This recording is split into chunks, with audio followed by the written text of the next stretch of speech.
ကဘာပေါ်မှာအေးဆုံးနဲ့လူသူအရောက်ပေါက်နေဆုံးနေရာဖြစ်တဲ့တိုက်ကြီး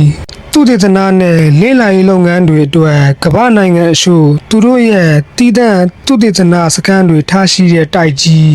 အနန္တိကတိုက်လို့ပြောလိုက်တာနဲ့မြေတိနိုင်ငံကမှပိုင်ဆိုင်ခြင်းမရှိပဲ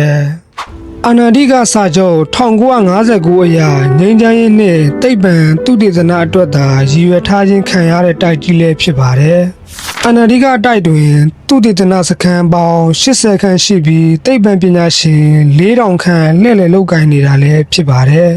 ဒီအထက်မှာအကြီးဆုံးသူတေသနာစခန်းကတော့အမေရိကန်ကတိစောက်ထားတဲ့မတ်မူဒိုသူတေသနာစခန်းလည်းဖြစ်ပါတယ်မတ်မူဒိုစခန်းကို1959ခုနှစ်တွင်အမေရိကန်တို့ကတိစောက်ထားပြီးအနန္တိကရှိအကြီးဆုံးလူသားရှည်ဆိုင်စခန်းဖြစ်လည်ပတ်နေတာလည်းဖြစ်ပါတယ်ဒီစခန်းဟာရော့ကျွန်းရဲ့တောင်မတ်စွန်းအနားမှာတည်ရှိပြီးနွေရာသီကာလမှာတော့ဒီစခန်းကြီးမှာလူပေါင်း1200ခန့်နေထိုင်လင်းရှိပြီးရာသီဥတုအေးခဲတဲ့စောင်းရာသီမှာတော့လူဦးရေ200မှ250ကြားပဲနေထိုင်ကျန်ရှိတော့တာလည်းဖြစ်ပါတယ်မတ်မူဒိုစခန်းကိုအဆောက်အုံ80ကျော်နဲ့မြို့ငယ်လေးတစ်ဖွဲတိစောက်ထားတာလည်းဖြစ်ပါတယ်တက်ခွဲခန်း30ကျော်ဆေးရုံနှင့်ကျန်းမာရေးစင်တာ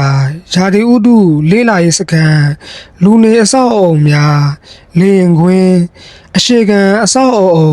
လျှက်စစ်ဓာတ်အားပေးစက်ရုံရေတန့်စက်ရုံနှင့်စွန့်ပစ်ပစ္စည်းကင်သွယ်ရေးစနစ်စတာတွေပါဝင်ပါတယ်မတ်မူဒိုစခန်းသည်အနန္တိကတိုက်ရှိအကြီးဆုံးနှင့်အလို့အများဆုံးသူတေသနာစခန်းဖြစ်ပြီး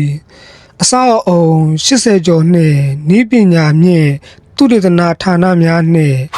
နိုင်ငံတကာပူးပေါင်းဆောင်ရွက်မှုတို့ဖြင့်ထင်ရှားပြီးရာသီအလိုက်လူဦးရေပြောင်းလဲမှုများရှိတော်လဲသိပ္ပံဆိုင်ရာစူးစမ်းလေ့လာရေးအတွက်အဓိက